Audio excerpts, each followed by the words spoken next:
Welcome back mga kababayan dito sa aking YouTube channel at ang video ko ngayon ay tungkol sa ilang kababayan natin dito sa South Korea na binabawian ng buhay. Halos magkasunod lang ito mga kabayan.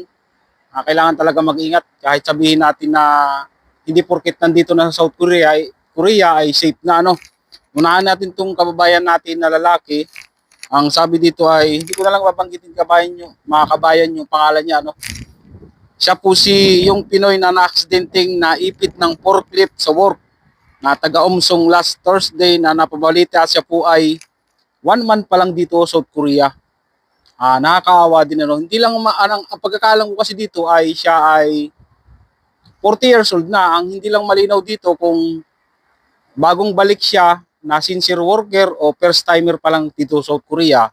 Kung first timer, 40 years old, ibig sabihin swerte niya. Kasi na-hired pa siya ng 40 years old o 39 years old. Kasi 40 years old. Pero malamang ito ay sincere worker na. Ewan, hindi kasi malinaw sa balita kung baguhan lang dito o sincere worker. Pero nakakaawa talaga. Aksidenteng naipit ng forklift.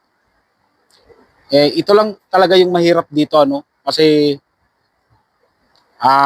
pagdating talaga sa trabaho, kailangan talaga mag-ingat. Kahit sabihin natin na maingat ka, tapos yung mga kasamahan mo naman sa trabaho, katulad niyan, forklift, wala lang ano, kumbaga wala namang sinasabi dito na kung sino yung may kasalanan. Kasi aksidente raw. Ayun. Kaya dito sa Korea, napansin ko lang mga baguhan, kalimitan, nagkakasakit na, ilang buwan pa lang dito sa South Korea, linggo or 6 months, binabawian na ng buhay. Halimbawa lang ito mga kabayan sa kalsada, maingat ka nga magmaneho tapos yung mga kasabay mo naman sa kalsada ng mga haranghado na hindi nag-iingat, maaaring madamay ka. Ganun lang yun. Kahit gaano ka kaingat, kapag tinamaan ka ng malas, ayun talaga ang mangyayari.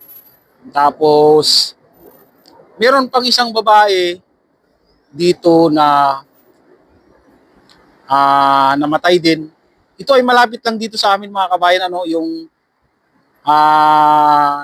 pinag-aralan niya na kasi parang nag-aaral to ng ano yung mga tungkol sa mga pagbe-bake, yung kung halimbawa Korean language. Malapit lang yung Yang Chungo Migrant Center dito sa amin kasi Yang Chungo nga malapit lang dito. Yung babae na yun, ang sabi sa balita ay hindi ko na lang din babanggitin yung pangalan ng babae.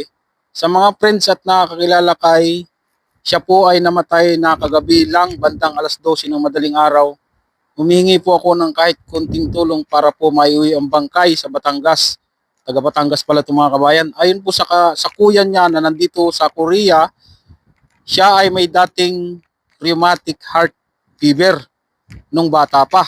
Ayun, mayroon na pala siyang nagkasakit na pala siya nung bata pa. Namatay dahil sa sepsis, low blood pressure at high CO2.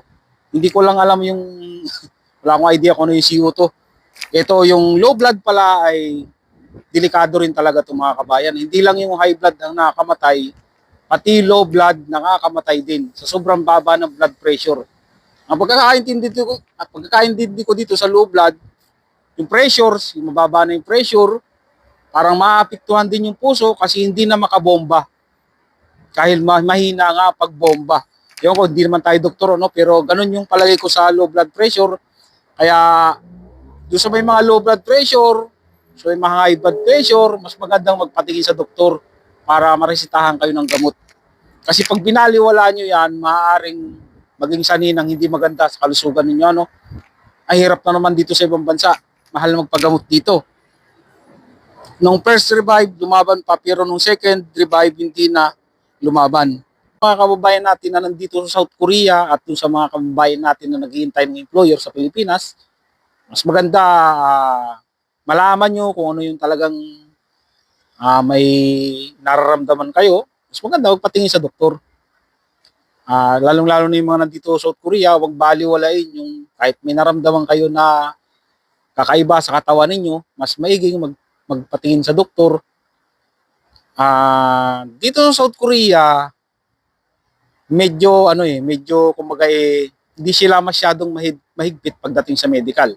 Isipin niyo yung mga high blood, low blood, yung may mga iskar sa baga. Kung tutuusin, yung iskar sa baga, saka yung high blood, hindi yan basta-basta pumapasa sa medical kapag sa ibang bansa mag-a-apply.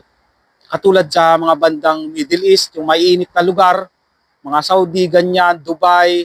Di ako sure dito, no, pero yun yung may mga nakakasabay ako sa medical na hindi talaga sila basta-basta ipinapasa sa medical.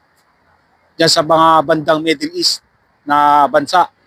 Mahigpit sila dyan kasi alam nyo na mainit ang lugar dyan.